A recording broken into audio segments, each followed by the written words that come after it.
El tema de hoy será la inteligencia. Comenzamos en menos que canta un gallo. Se entiende por inteligencia una capacidad de adaptar la conciencia a las circunstancias y aprender por experiencia. La adaptación a las circunstancias implica la resolución de los problemas planteados por estas circunstancias. Los hombres y los animales superiores dan señales inequívocas de poseer esta capacidad. William Stern dice que la inteligencia es la capacidad personal de adaptarse a nuevas situaciones con la más adecuada utilización de los recursos del pensamiento. La misión que incumbe a la inteligencia es atender las nuevas demandas que plantea la vida y debe realizarlo en forma tal que se haga uso adecuado de los medios de pensamiento disponibles. Piaget afirma que la inteligencia es la capacidad de adaptación a situaciones nuevas. Es, ante todo, comprender e inventar. Y esto de situaciones nuevas, problemas nuevos, circunstancias nuevas, lo escucharemos reiteradamente. Si reservamos la palabra inteligencia para denotar la capacidad de realizar este conjunto de actividades, debemos admitir que es una capacidad propia del hombre y no puede ser atribuida a los animales superiores. En verdad resulta muy difícil establecer los límites que separan la capacidad cognoscitiva meramente sensible, material, de la intelectual. Pero es evidente que las realizaciones de la actividad intelectual humana superan en mucho las realizaciones de la capacidad cognoscitiva de los animales superiores. Aquí ocurre que generalmente, cuando están hablando de inteligencia como razonamiento, los autores niegan que los animales tengan inteligencia. Pero inteligencia tal como acabamos de definir, si se acepta este concepto, se puede aceptar también que los animales tienen inteligencia, puesto que resuelven situaciones nuevas. Ya lo veremos al comparar inteligencia e instinto. Podemos definir entonces la inteligencia como aptitud de comprender las relaciones que existen entre los elementos de una situación y adaptarse a esta a fin de realizar fines propios. Durante largo tiempo se creyó que sólo la actividad conceptual y lógica del hombre, elaborada sobre la base del lenguaje, era inteligente, mientras que los otros comportamientos adaptativos eran resultado de la actividad instintiva.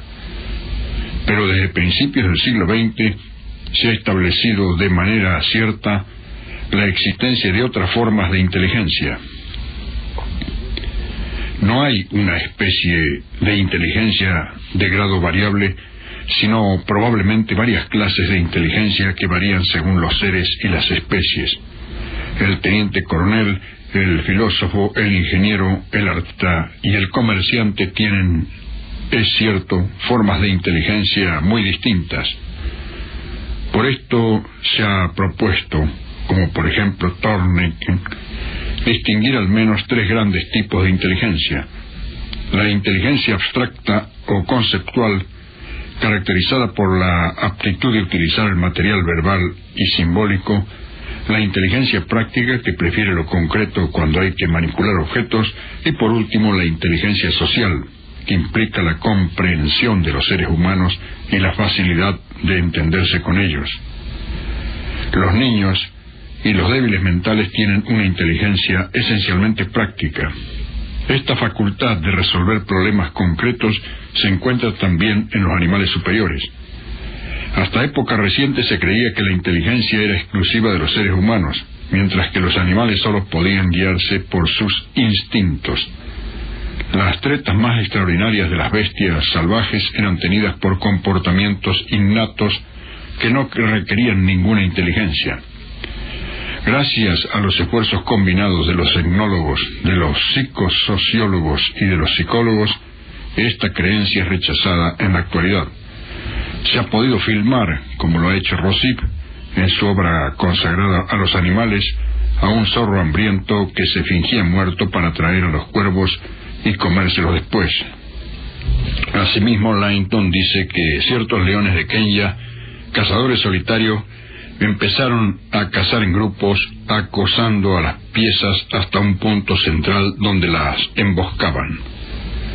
En suma, la inteligencia es el principal instrumento de adaptación que permite superar el instinto, comprender las relaciones existentes entre los elementos de una situación e inventar el medio de lograr los propios fines. El lenguaje sirve a la inteligencia, pero no siempre la refleja. El profesor Charles Spearman demostró, siguiendo una rigurosa pauta matemática, que las capacidades intelectuales de los seres humanos podían expresarse partiendo de dos factores.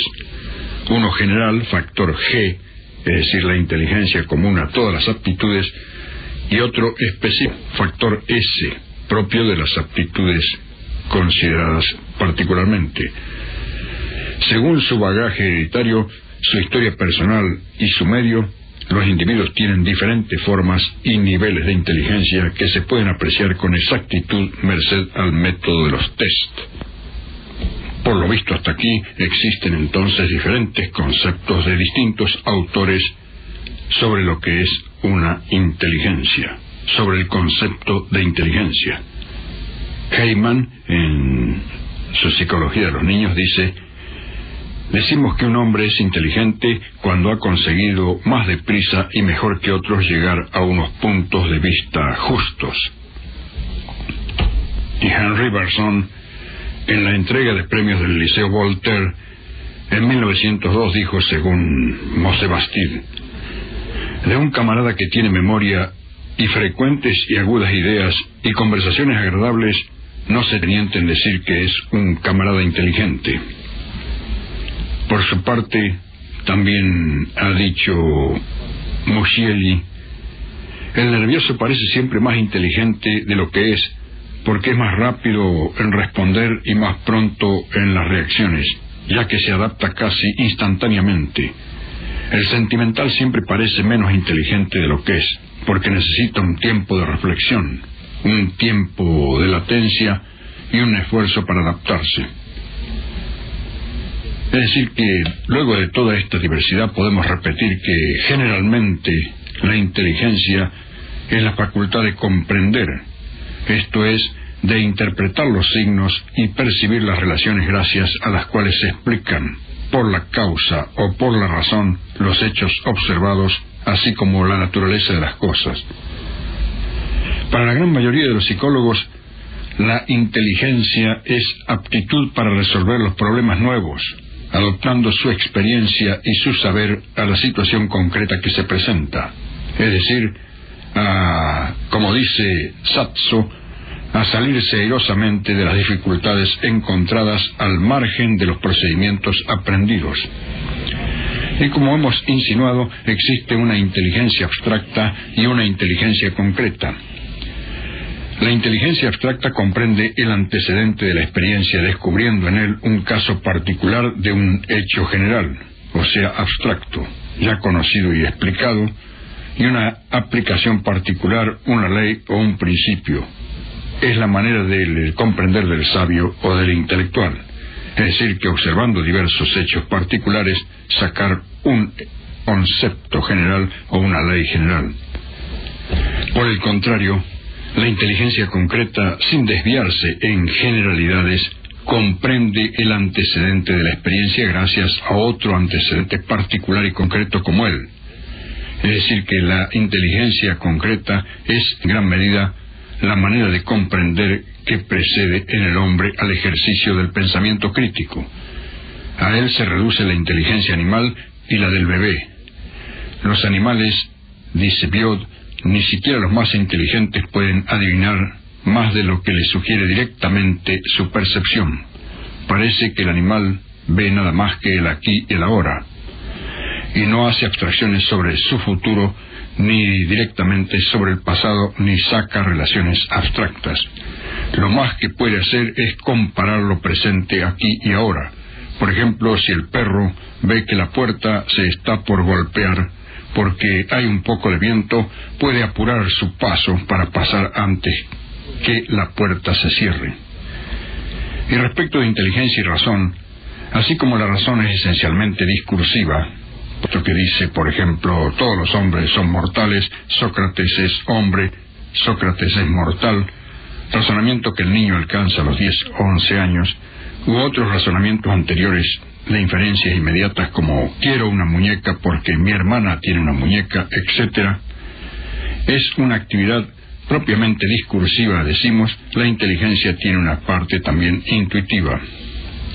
Por ello, aún no aceptando en los animales la razón, se le reconoce generalmente cierta forma de inteligencia, una inteligencia concreta y en este sentido empírica que maneja los elementos que está viendo en el momento.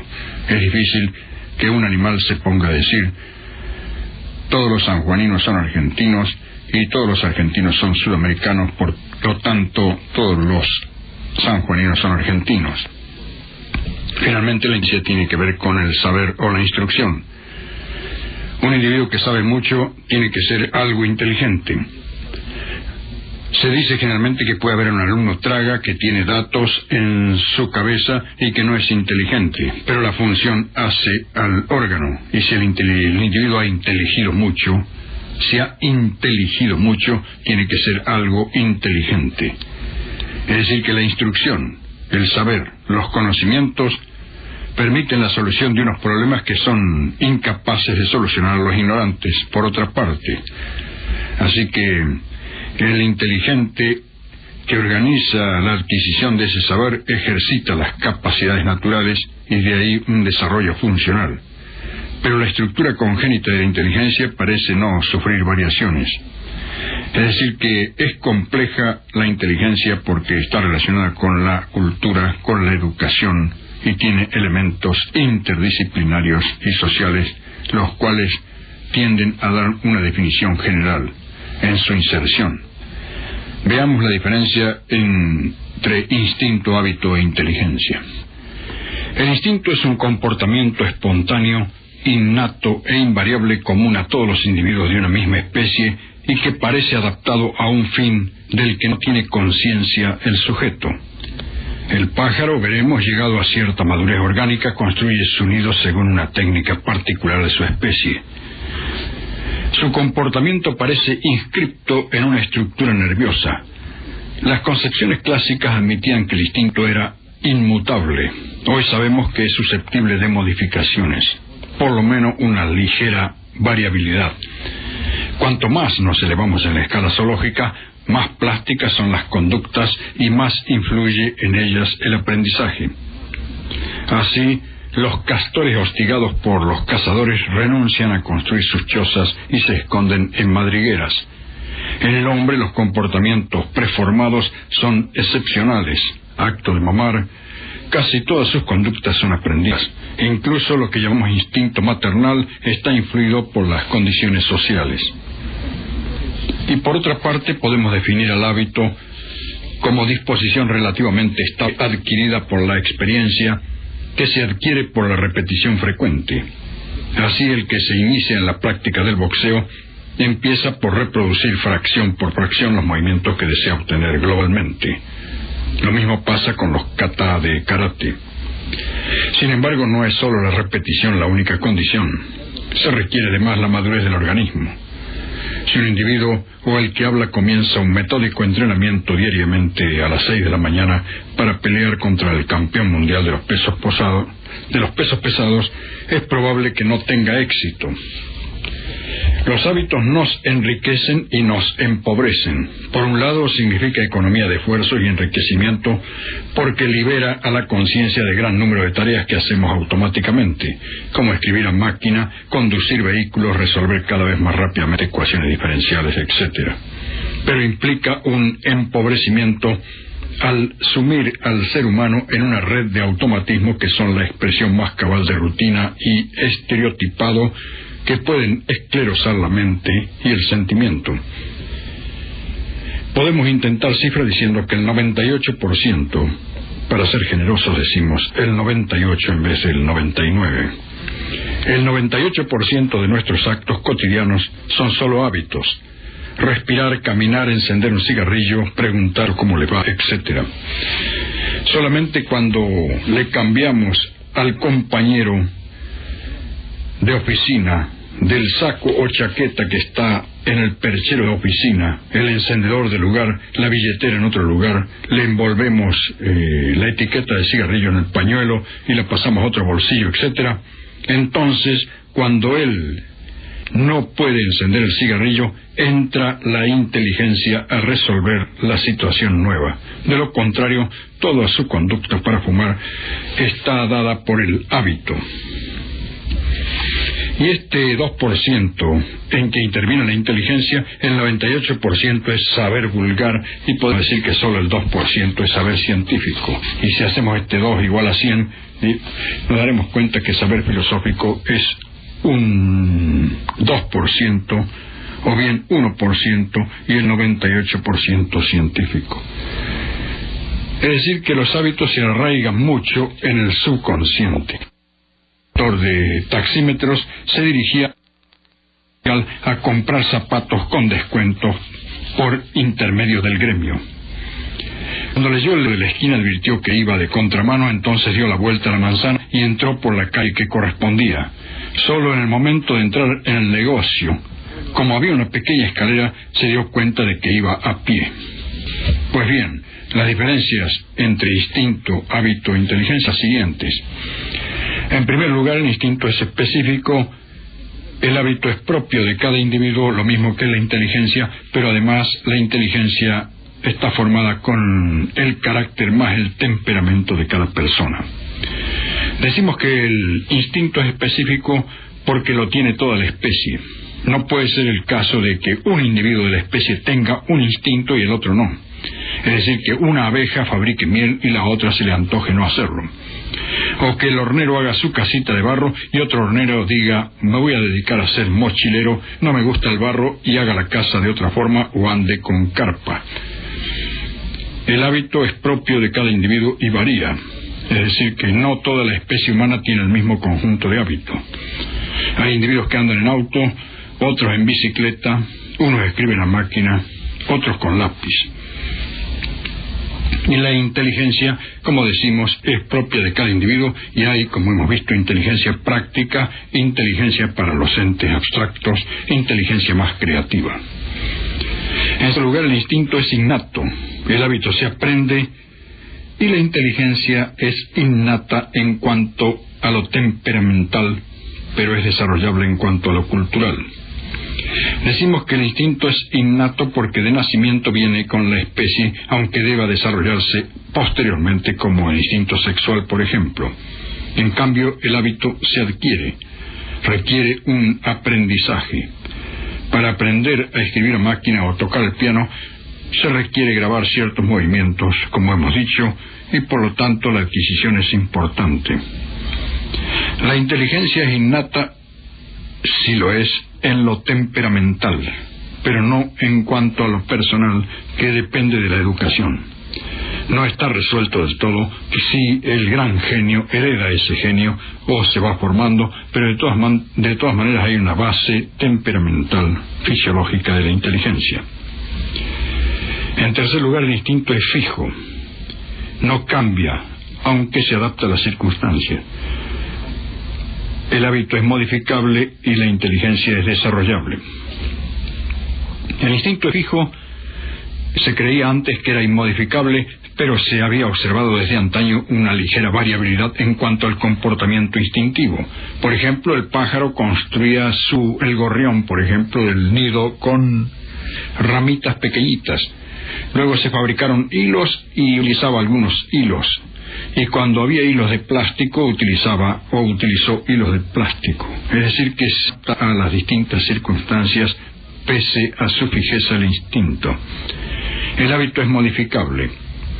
El individuo escribe a máquina, con una máquina antigua adquiere otra moderna y luego con la computadora o con la máquina eléctrica modifica un poco su conducta y sigue escribiendo. La inteligencia es desarrollable, pero este desarrollo siempre va hacia un perfeccionamiento. En cuarto lugar, digamos que el instinto es especializado, cada especie tiene su función, el hábito hace que cada individuo tenga su función, la inteligencia da a cada individuo su capacidad. Especializado en el caso del instinto porque cada especie tiene una función que resolver o una función para subsistir. Es decir, que si la abeja hace miel, todos los de la especie la harán, y si los individuos emigran como las golondrinas, esa especie tendrá esa función. En cambio, en el hábito, cada individuo tiene su función. Hay hábito del picapedrero hasta hábito del profesor de matemáticas que resuelve ecuaciones o las plantea por repetidas ya habitualmente. Cada individuo, en cambio, en la inteligencia tiene su capacidad, y desde luego que hay distintas capacidades y medibles todas ellas por los test de inteligencia. Quinto, el instinto es ciego, no conoce el fin. El perro o el gato sabe lo que hacen, pero no para qué lo hacen. Análogamente, la abeja puede llegar a lo más a saber que está fabricando miel, pero no para qué, ni para qué son sus movimientos. Por ejemplo, si desfondamos unas de las celdillas del panal, seguirá echando miel indefinidamente, porque no sabe que esa es la función específica, porque no conoce esa función específica. Análogamente, la araña de Folket no utiliza su presa aunque le sea ofrecida. Le pasamos por la boca una mosca a la araña de Folket y ésta no la toma. Solamente cuando percibe su vibración en la tela, baja y recién la toma. Es decir que el ser humano induce de aquí que el animal no conoce el fin, es decir, no sabe para qué hace las cosas. El hábito conoce los medios, el individuo conoce la palanca de cambio, el teclado de la máquina de escribir, y no se preocupa mucho por los fines. La inteligencia, en cambio, conoce el fin y conoce los medios. De allí la inventiva. A veces se propone inventar una máquina para tal cosa, conoce el fin y tiene que buscar los medios o inventar los medios. Otras veces encuentra los medios y propone cierto fin. En sexto lugar, el instinto corresponde al psiquismo inferior, el hábito al inferior y superior, y la inteligencia al psiquismo superior. Desde luego que el instinto pertenece al psiquismo inferior, porque instinto tienen los animales más inferiores en la escala zoológica. Donde se ve más claro el estudio del instinto, o donde se aprovecha para estudiarlo, es en los animales inferiores, como termitas, gusanos, etc. En cambio, el hábito está en el psiquismo superior y luego pasa al inferior. Y la inteligencia, desde luego, es algo superior, está en el psiquismo superior, que es privativo del hombre, y porque es el único que tiene inteligencia en el sentido abstractivo o en el sentido de razonamiento. El instinto tiene un ritmo temporal, madura en la misma época toda la especie. El hábito tiene un tiempo propio para cada individuo, y la inteligencia, lo que puede tener de temporal, va a parar a la memoria. En efecto, en el hábito hay un tiempo para cada individuo. Uno escribe más rápido, otro más despacio, uno conduce más rápido el auto, otro más despacio. En cambio, el ritmo temporal que está en el instinto es para toda la especie y en la misma época. Es decir, que esa maduración súbita debe darse al iniciar la vida, en el medio, al final, etc. En octavo lugar, el instinto es independiente de la memoria. Con la memoria no se perfecciona, no hay ningún tipo de aprendizaje. El hábito está coordinado con la memoria, pero con la memoria que hemos visto se llama memoria hábito y no la memoria psicológica propiamente dicha. Es decir, que cantar una canción que se repite todos los días entra en la memoria hábito y puede cantarse sin reparar en lo más mínimo en el sentido de la letra de dicha canción. En cambio, la inteligencia tiene que ver con la memoria psicológica propiamente dicha, es decir, con la memoria que se refiere a nuestra historia personal. Y el instinto es perfecto, no se equivoca. El hábito es perfectible, se va perfeccionando. Y la inteligencia, desde luego, se perfecciona. Perfecto acá, en el caso del instinto, quiere decir que no se equivoca. Milenios y milenios hace que la abeja está haciendo su celdilla en forma hexagonal y no puede venir un buen día una y decir, me ha salido un pentágono, voy a hacer esta celdilla de nuevo. Desde la primera a la última sale igual. Desde la primera casita que hace el hornero hasta la última salen siempre iguales. No puede salir la puerta más chica por la cual no pueda penetrar en ella y tener que hacerla de nuevo. Es decir que, en ese sentido, se usa el adjetivo perfecto para el instinto porque no se equivoca. El hábito, en cambio, es perfectible. Se perfecciona mediante la repetición móvil, física y psíquica. En cambio, la inteligencia siempre se va perfeccionando en un sentido. El instinto tiene una naturaleza biopsíquica, el hábito tiene una naturaleza físico, motriz y psíquica, y la inteligencia una naturaleza psicológica. Pero esto ya se está haciendo plomo, así que para terminar digamos que el hábito es automático, o tiende a hacerse automático, el instinto es automático y la inteligencia nunca es automática. Si el instinto evoluciona, se destruye. Si el hábito evoluciona, cambia, y si la inteligencia evoluciona, se perfecciona. El instinto no tiene libertad. El perro ha nacido para ser fiel, y nunca puede venir un perro y decir, a este amo me parece que le voy a dar poca bolilla. Es decir, el instinto no tiene libertad de elegir. El zángano nace para ser zángano, y la abeja no puede dedicarse a ser fiaca, sino que nació para trabajar igual que la hormiga. En cambio, la libertad del hábito es una libertad limitada, porque está constreñida al movimiento mecánico del hábito, y la libertad de la inteligencia es limitada. Es decir que hay en el instinto un empobrecimiento, en el hábito también un empobrecimiento, pero tiene un enriquecimiento, y siempre en la inteligencia existe un enriquecimiento de la vida espiritual. Empobrecimiento en el instinto porque ya está determinado lo que hay que hacer. Empobrecimiento en el hábito porque nos sume en la rutina, pero a su vez enriquecimiento porque esa rutina nos puede ayudar a descubrir otras cosas. Por ejemplo, el pianista, cuando está avesado en la clave de fa, ya puede avanzar en su interpretación. Cuando el individuo está avesado en la escritura máquina, puede avanzar en su creación y a lo mejor se le pierden menos pensamientos dada la velocidad que tiene en el teclado electrónico. Y como decimos, en la inteligencia hay siempre un enriquecimiento de la vida espiritual. Todo esto nos recuerda que un individuo a quien no fallaban las neuronas, es decir, que un individuo que era inteligente, se llamaba Santiago Ramón y Cajal, un gran histólogo aragonés, que como decimos le funcionaban bien las neuronas. Pese a que nació el 1 de mayo de 1852, era un trabajador incansable con el microscopio, hijo de Justo Ramón y Casaús y de Antonia Cajal, vio la luz en Petilla de Aragón, pequeña aldea de Navarra. Desde pequeño era retraído, amaba mucho a los animales y coleccionó muchos pájaros. Realizó muchos experimentos de centros nerviosos de vertebrados e invertebrados. Murió en 1934. En el año 1918, durante una discusión en la Real Academia de Medicina, dijo el doctor Simonena: lo mejor para la gripe son las naranjas. Ramón y Cajal, dirigiéndose al que estaba al lado, dijo: lo que nos interesa saber es qué es mejor contra la gripe y no para la gripe.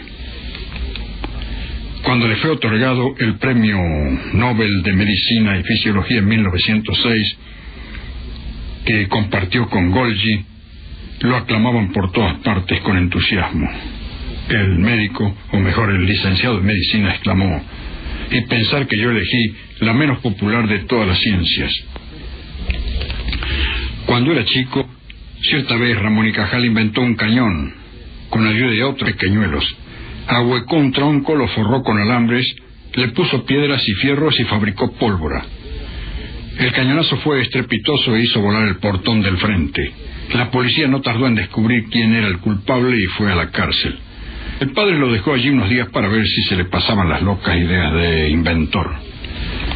Se recibió de médico a los 21 años pero esa profesión no le llamaba la atención hasta que cayó en sus manos un telescopio. Esa fue su pasión. Observaba glóbulos rojos, piel, observaba de todo. Quería dedicarse a la bacteriología, pero era muy caro, pues tenía que disponer de toda clase de animales en su casa. Fue una suerte para la fisiología entonces que se dedicara con colorantes a observar células nerviosas. Otro nos recuerda que Guérin, médico del Vaticano, auscultaba nada menos que a su santidad Pío IX y le dijo: «Me guardaré muy bien de decir que he apoyado mi cabeza sobre vuestro pecho. Les conozco. Me cortarían las orejas para hacer una reliquia». Es que hay distintas clases de creyentes, como los hay que no creen en nada. Así el padre Lacordaire, considerado el más grande orador sagrado del siglo XIX, escuchaba a un viajante ateo que decía: «Es absurdo creer en cosas que la razón no puede comprender». El padre Lacordaire le dijo: «¿Comprende usted que el fuego funda la manteca y que endurezca los huevos? ¿No son dos efectos contrarios originados por las mismas causas?». «Sí», contestó el individuo. Y Lacordaire replicó: «¿Y entonces por qué cree usted en la tortilla?». Existía hace muchos años ya en Estocolmo una compañía telemática que informaba al afiliado dónde se encontraba, esto es, en qué punto de la ciudad se encontraba, y la información iba directamente al tablero de su automóvil. Cierta vez el presidente de la compañía fue el que se perdió a medianoche por la ciudad, por los oscuros callejones de la ciudad, y entonces pidió informes a la central. «Informen dónde estoy». Luego de unos silbidos y trabajo de transistores salió la respuesta de la computadora diciendo: «En su coche». Es que la computadora está programada lógicamente, esto es, para mantener una lógica en su lenguaje, y a veces ocurre que esto no es tenido en cuenta por quien la utiliza. Ello se ve más claro en la IA, o sea, I mayúscula A mayúscula, es decir, el estudio de la inteligencia artificial. En ella es famoso ya el test de Turing. El matemático inglés Alan Turing propuso una experiencia sencilla. Uno se coloca en un living room terminales, es decir, dos pantallitas similares a las de un televisor chico. Dos computadoras son manejadas desde dos cuartos que dan a ese living y se conectan con dichas pantallitas. Una es una auténtica computadora y la otra pantalla es manejada por un ser humano desde la otra parte. Es decir, a una le contesta la computadora y a otra le contesta una persona, o sea, el cerebro humano. Si resulta imposible determinar cuál es la computadora, entonces, según Turing, dicha máquina es inteligente. Pero hasta el presente no se ha podido construir una computadora así, porque las prolongaciones de las neuronas en el humano tienen un no sé qué que le permite abreviar y contestar no a lo que se le pregunta, sino a lo que uno intuye que quiere saber en la pregunta. Y por ello siempre el hombre ha estado preocupado por el cerebro electrónico o por la inteligencia artificial en comparación con la inteligencia humana. Y con el afán de humanizar un poco a ese cerebro electrónico es que ha inventado el término software. Pero el exceso de información a veces puede atentar contra la libertad de información. Y ello ha ocurrido con los virus, que así como existen virus que atacan al cerebro humano, hay otros que atacan al cerebro electrónico, pero siempre al software y nunca al hardware. En cambio, cuando el virus ataca al cerebro humano, parece que atacase al hardware. Y cuando la locura, cuya base o cuya etiología no se puede determinar, lo ataca, ese sería un ataque al software. De todas maneras, el ejemplo del virus siempre tiene sus riesgos, pero el virus de la computadora no ataca al papel ni a la máquina. O sea que no se trata de un bicho, sino de algo abstracto, de un significado. Técnicamente el virus yace, reiteramos, en el software y no en el hardware. Con el consiguiente peligro podríamos presentar otro ejemplo. Si soy un funcionario corrupto y sé que dentro de 15 días más o menos se va a destapar, cualquier persona que conozca un caso de corrupción que se presente en el juzgado tal o cual, se formaría una montaña tal de expedientes que el mío o los míos pueden pasar inadvertidos. Algo así pasa con los virus. Pero no se trata de un bicho, sino de algo abstracto, es decir, de un significado. Técnicamente el virus yace en el software y no en el hardware. El software constituye un conjunto de instrucciones y programas necesarios para la elaboración de datos. Es una creación para humanizar un poco el cerebro electrónico. Viene de soft blando, es decir, que es algo espiritual, para hacer a la máquina más viva, no tan dura como el hard, o sea, el hard que compone hardware. Piénsese que el hardware sería la hoja de esos expedientes que se amontonan en el juzgado y el software el significado o lo que dice el expediente. El hardware es el conjunto de dispositivos electrónicos que constituyen el sistema de la máquina para la elaboración de datos. Piénsese, por ejemplo, reiteramos, en el papel del expediente. El software es inmaterial, o sea, inespacial, abstracto, temporal. Dijimos, un significado. El hardware es material, está en el espacio, y es temporal. Es el soporte concreto de ese significado. Más sencillamente, pero más arriesgadamente en el ejemplo, si desapareciese la especie humana de la corteza terrestre, aunque sigan funcionando algunas computadoras y teletipos, no hay más software. Quedan solo hojas y máquinas y ya no hay nadie en el mundo que pueda leer esos significados. En la era victoriana se creía que cuanto más pesado y grande era el cerebro, tanto mayor era la inteligencia. La gente estaba encantada con las mediciones del cerebro de personas famosas. Por ejemplo, los cerebros del novelista William Makepeace y Tackerin y del estadista alemán Otto von Bismarck pesaron entre 1658 y 1907 gramos, respectivamente. Sin embargo, las mediciones del peso cerebral en la autopsia no significan nada, ya que después de la muerte el peso de este órgano aumenta como consecuencia del edema, acumulación de agua en los tejidos. Y así también en el siglo XVIII nació otra teoría que hoy tiene solamente interés histórico, llamada frenología, que se debe a Franz Joseph Gall, nacido en 1758 en Alemania. Es decir, que desde el principio y hasta mediados del siglo XIX se creyó que el estudio de las protuberancias óseas del cráneo de una persona revelaba sus talentos y también su carácter. Y este análisis, como dijimos, de la psique humana se llamó frenología y su creador fue el médico austríaco Franz Joseph Gall. Darwin y muchos otros hombres de ciencia se interesaron en las teorías de Gall e incluso la reina Victoria hizo que un frenólogo examinara a sus hijos para indagar sus probabilidades de éxito posterior. También la reina Ana, pero Napoleón dijo que esta era una burda creación germánica.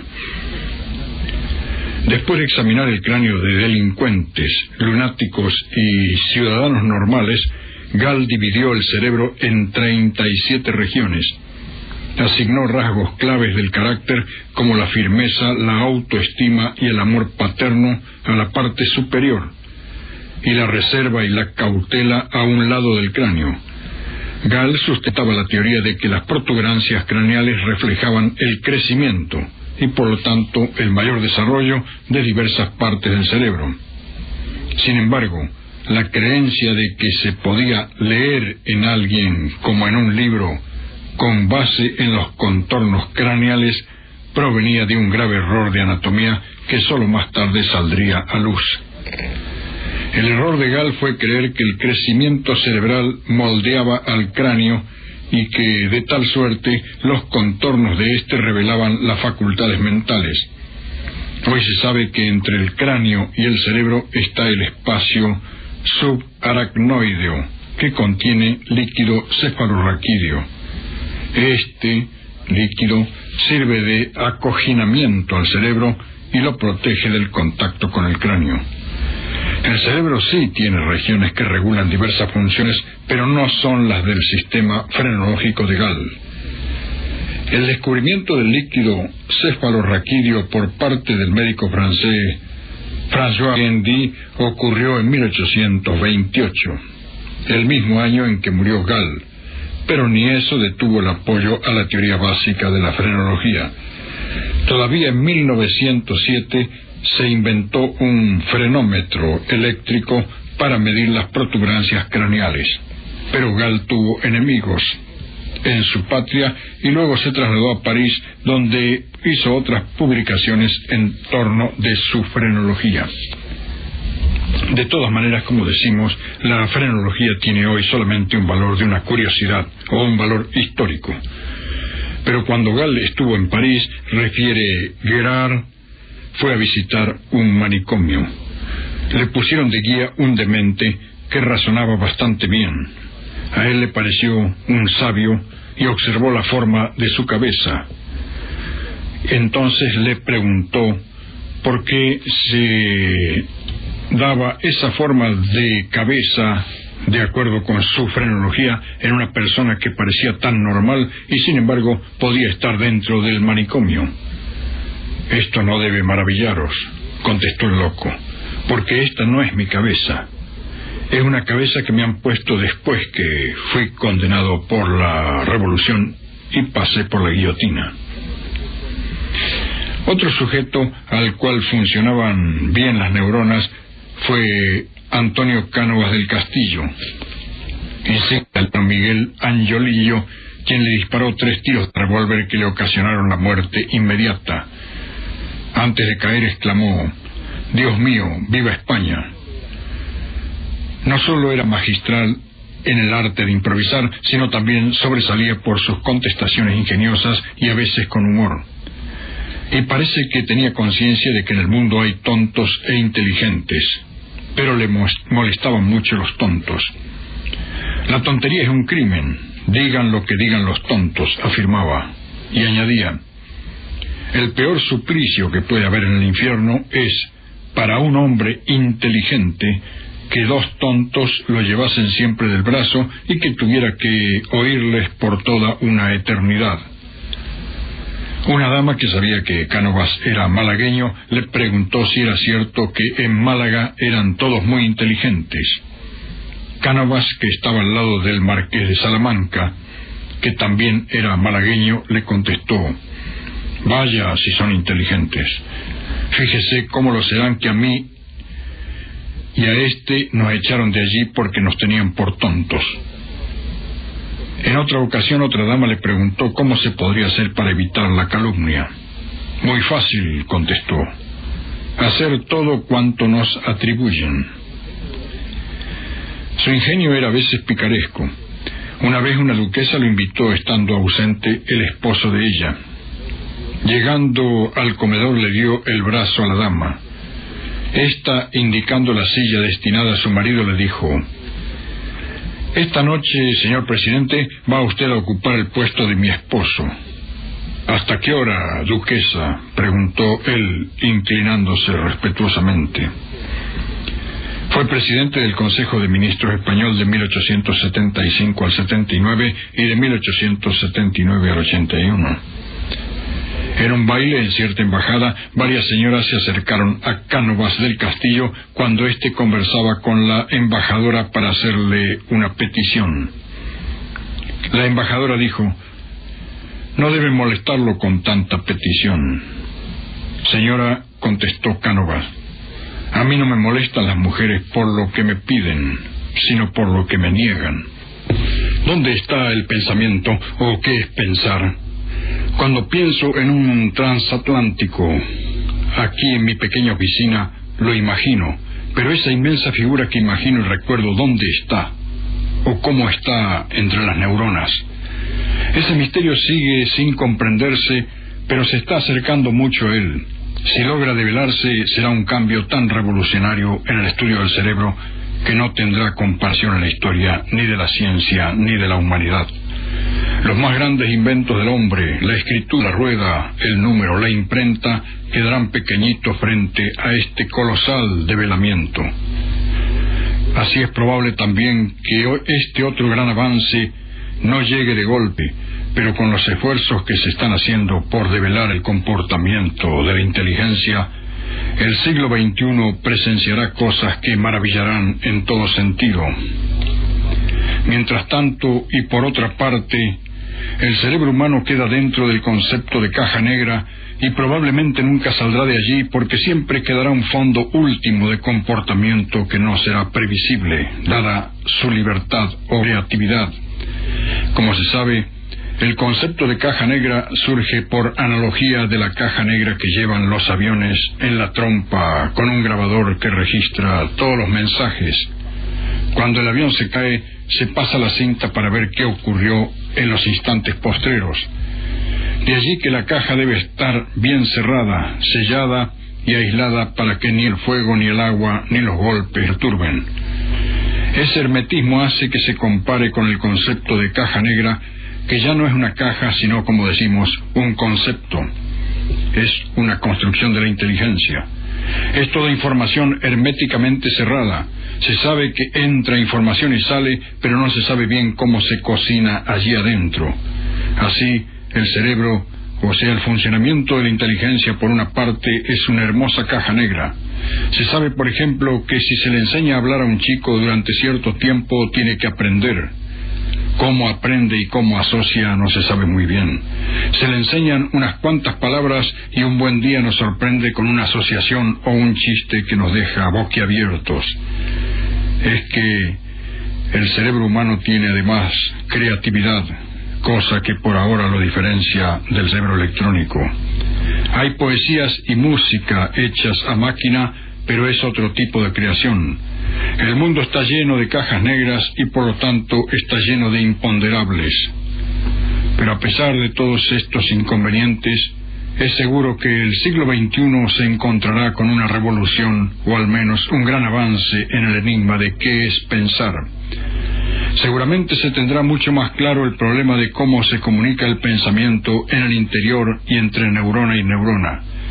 Cuando se avance por esa vía, quizás se pueda localizar un complejo de inferioridad o un complejo de Edipo, y es posible que se lo extirpe de las células cerebrales o se los barra con unos comprimidos.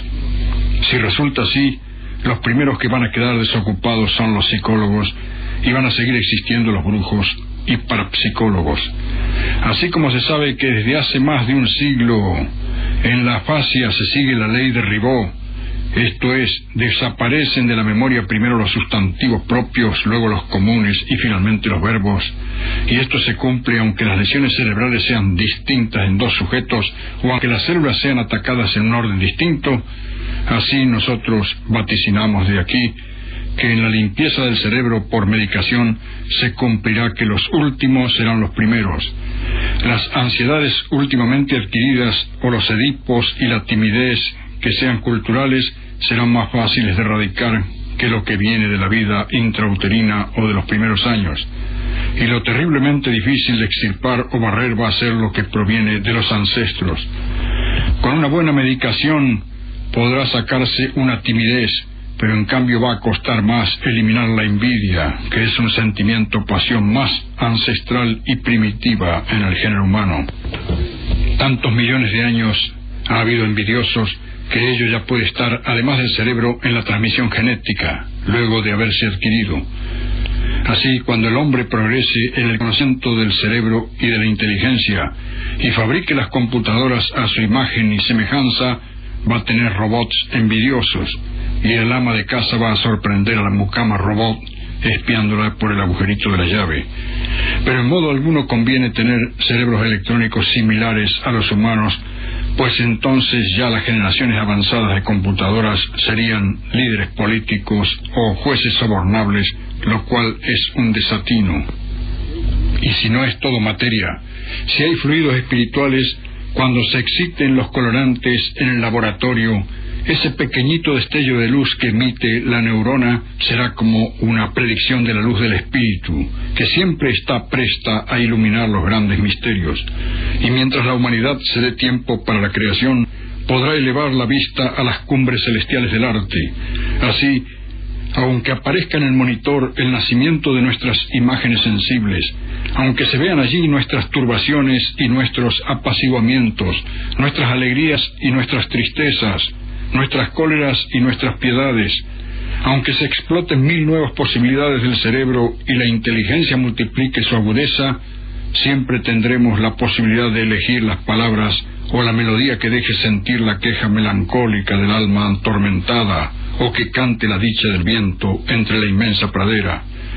Una sola estrofa podrá ser el resumen de todo un viaje por la selva o por el mar, y el pensamiento valioso y el sentimiento amoroso continuarán constituyendo la base de la comunicación entre los seres libres.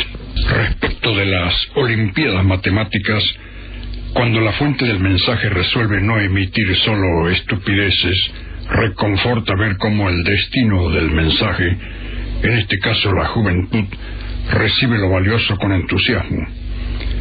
Pero todavía hay que agregar un impuesto a la estulticia, pues el comunicador, máxime si es femenino, al entrevistar a los jóvenes ganadores de las contiendas matemáticas, parece que se siente obligada invariablemente a decir, tal vez para aumentar la femineidad: una ciencia que, le confieso, chicos, nunca me fue simpática en el colegio, etcétera, etcétera, y va a las felicitaciones.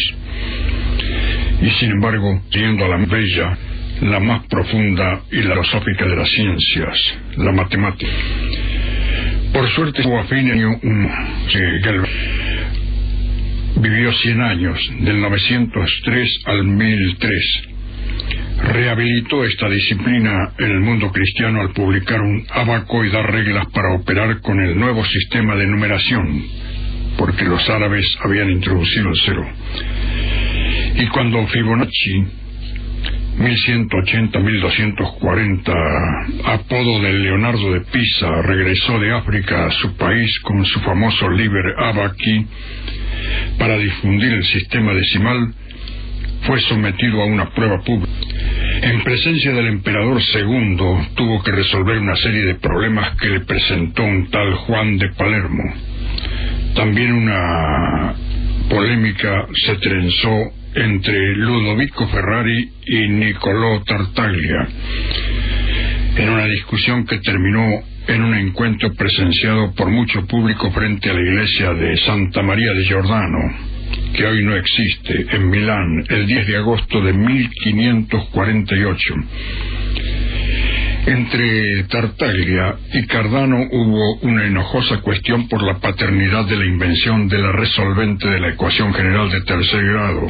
Fue una polémica parecida a la de Leibniz y Newton por la invención del cálculo infinitesimal.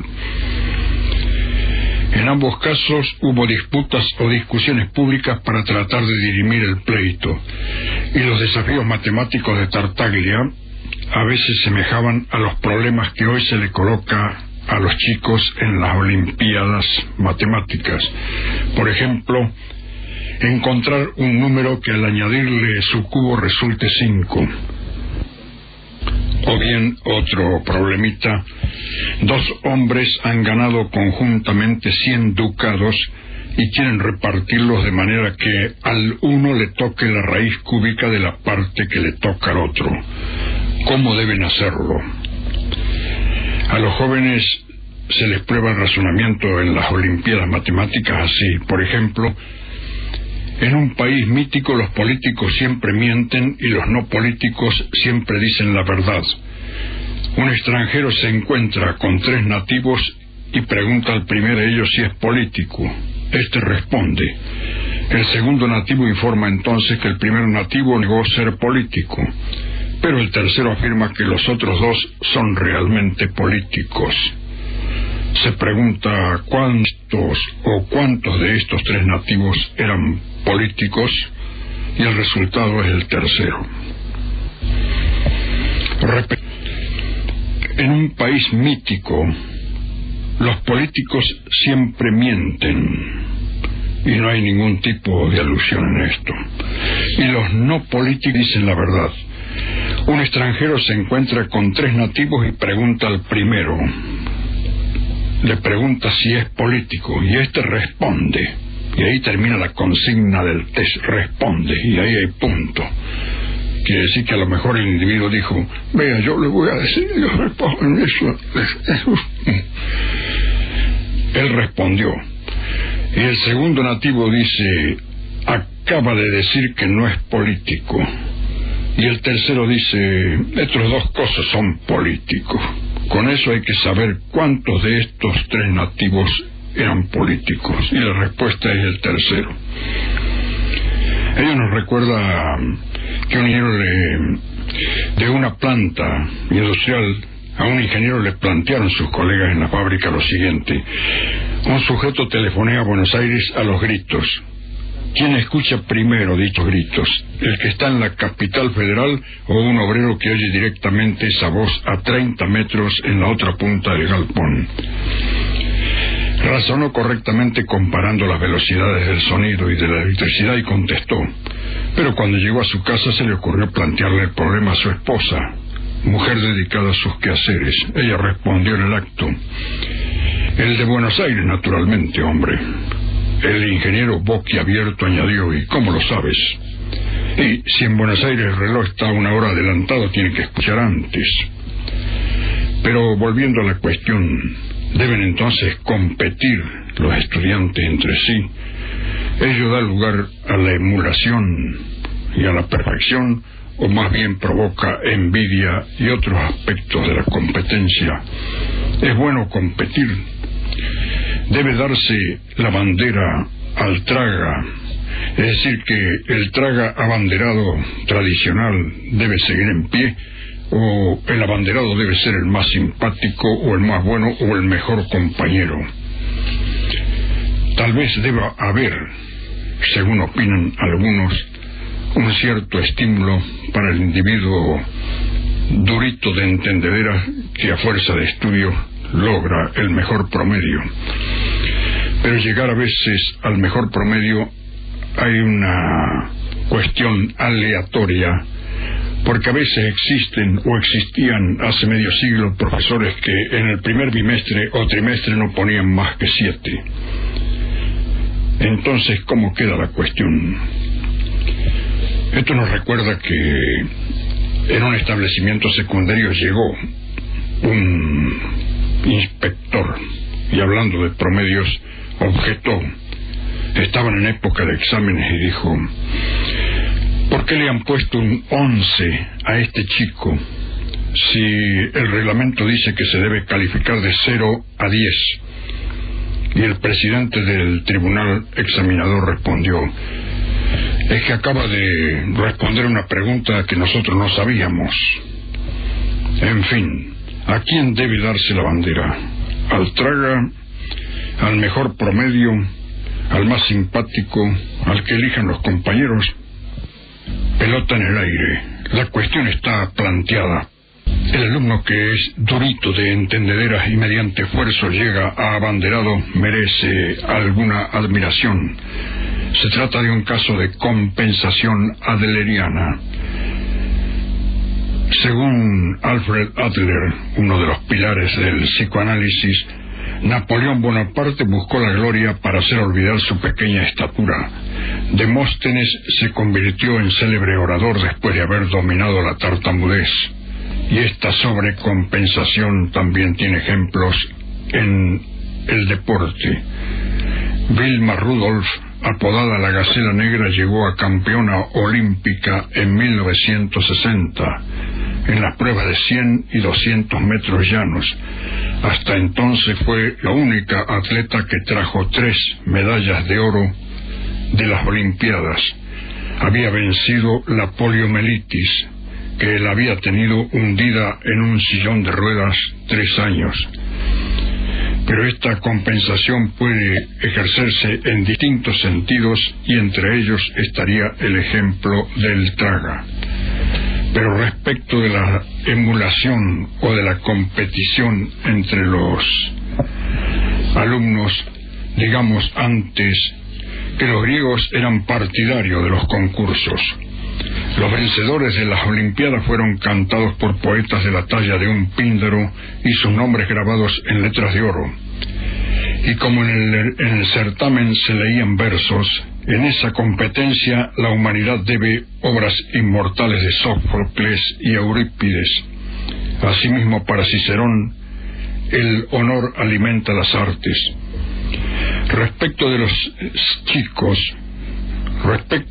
si los chicos deben competir con las notas por el cuadro de honor o para llevar la bandera, las opiniones están divididas. La lógica de Port Royal afirmaba que estas competencias son fuente de vanidad y orgullo.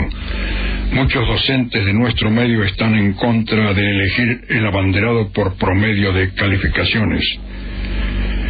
El único caso que no había acomodo y se sumaba y se restaba, dividiendo las notas, y ahora pretenden elegirlo a dedo, manifestaba un tutor en reunión de padres. Pero una profesora le hizo notar que a veces se pone 10 por hábito al alumno, que ya es famoso por su contracción al estudio. Veamos qué opinan los educacionistas. Rousseau, en la segunda parte del Emilio, expresa: es extraño que para educar a los niños no hayamos imaginado otro instrumento para guiarlos que la emulación, los celos, la vanidad, la codicia y el abyecto temor, todas las pasiones más peligrosas para fermentar y las más propicias para corromper el alma, incluso antes de que el cuerpo esté formado. Y en sus fragmentos no admite para Emilio ni siquiera carreras, nada de rivales, agrega. Bernardino de Saint-Pierre, el autor de Pablo y Virginia, opina también que esta competencia hace perseguir no el bien, sino la satisfacción egoísta. La Bruyère, al contrario, sostiene que la envidia y la competición actúan sobre el mismo objetivo, pero que la emulación es un sentimiento voluntario, arrojado y sincero, y en cambio la envidia es involuntaria, violenta e inconfesable. Así que la emulación puede llevar más arriba del que se admira, mientras que la envidia nunca puede llevar a la altura del envidiado, y por eso se lo difama. Boutroux expresa que hoy parece que quieren adiestrar al chico para que diga que no quiere el honor, aunque luche por él y desee el honor en secreto. El inglés Thomas, en su hermoso libro La educación de los sentimientos, defiende la competencia. Dice: es para la vida y no para el claustro para lo que preparamos al niño. Sin la emulación el curso puede caer en la indiferencia y el entorpecimiento y ser aventajado por el más débil. Los peligros de la competición no bastan para condenarla. La sensibilidad, la inteligencia y la voluntad hacen más atractiva la lucha. Eugène Fromentin, en su Dominique, llama la atención sobre los riesgos que surgirán más tarde como consecuencia de estas competiciones. Análogamente, R. Hubert, en su Pedagogía, dice: los beneficios de un régimen escolar fundado enteramente en la emulación son discutibles en su totalidad, pero sus perjuicios no lo son, ya están. Otros se muestran eclécticos o dubitativos, como E. Mounier en su tratado sobre el carácter, afirmando que es peligroso alentar demasiado la competencia, pero que es utópico querer eliminarla. O como de Anziou, quien afirma que los chicos en la pandilla, cuando dicen "¿a que no haces esto?", ya contribuyen a la afirmación de sí mismos. Stone y Church, en su libro Niñez y Adolescencia, subrayan que al niño estadounidense se le enseña una ética parecida a la cristiana, esto es, cariño al prójimo, altruismo, humildad, y por otro lado, en la ética comercial del país se le exige agresividad, competitividad, engaño con la publicidad, pero no se definen en torno del problema. La estructura de la inteligencia viene al caso respecto del traga abanderado, o de las consideraciones que hemos hecho sobre él, porque la estructura congénita de la inteligencia parece no sufrir variaciones con el conocer, pero la instrucción, esto es, el saber, el hecho de tener muchos conocimientos, influye sobre la inteligencia porque permite la solución de muchos problemas que no son capaces de solucionar los ignorantes. Por eso un clásico como Guillaume dice en su manual de psicología que la inteligencia es sobre todo una aptitud para sacar partido del saber. Quiere decir que es excesivamente tajante y fuera de lugar esa escisión que hacemos entre alumno traga y alumno inteligente.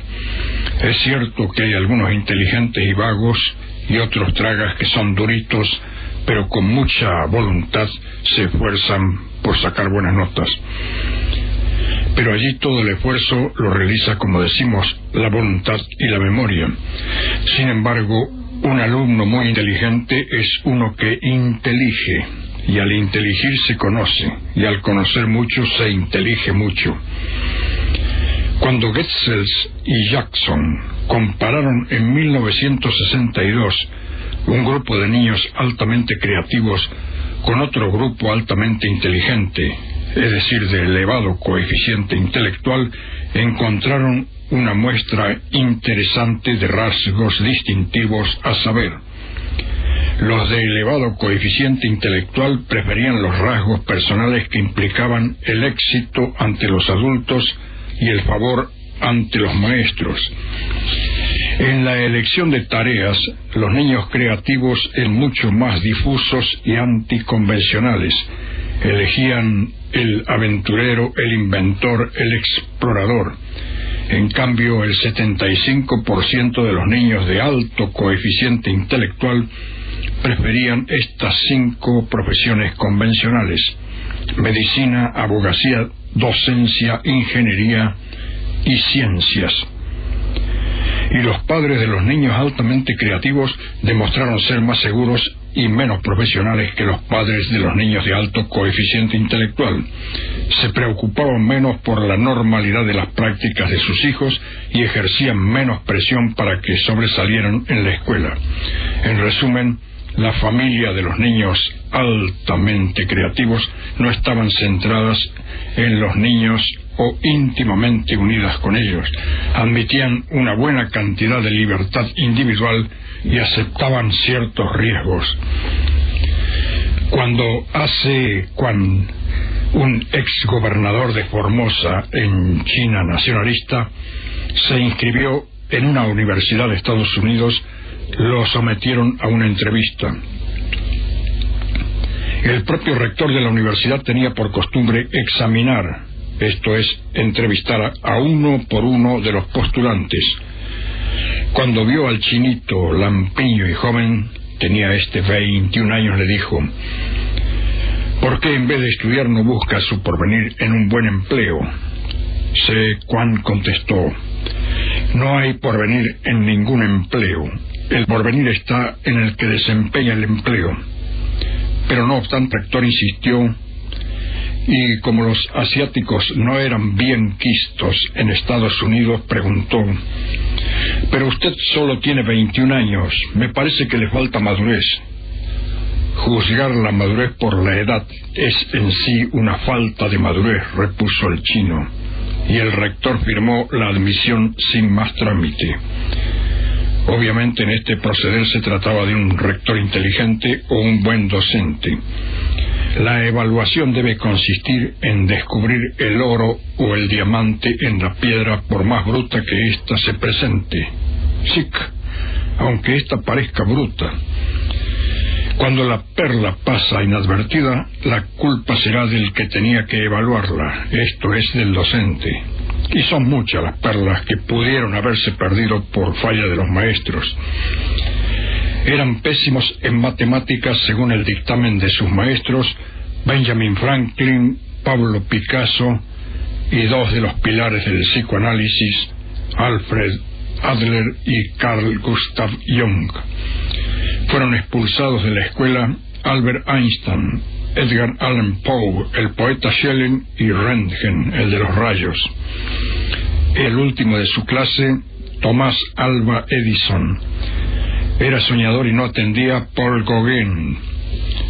Torpe e inepto, siempre según el dictamen del maestro, Jaime Watt, inventor de la máquina de vapor.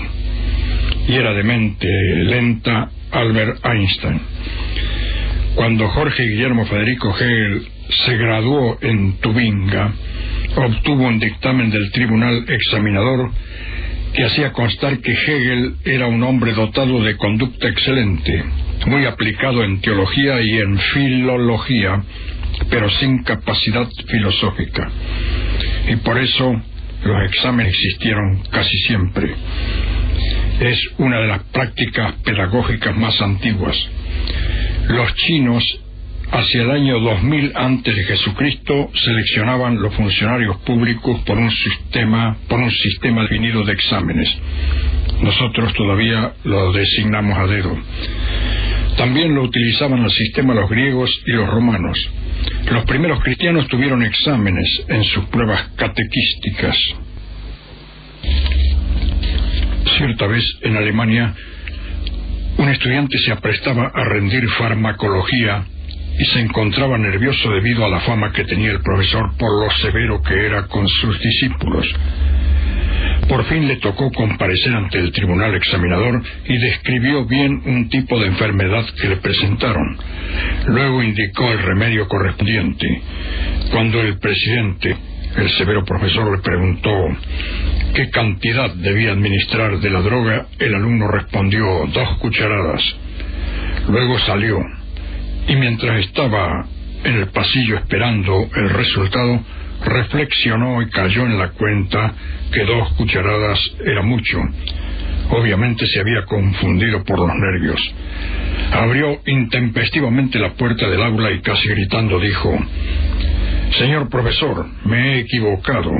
El paciente debe tomar solo 2 gotas». «Lo siento», dijo el profesor tajantemente, «el paciente ya ha muerto».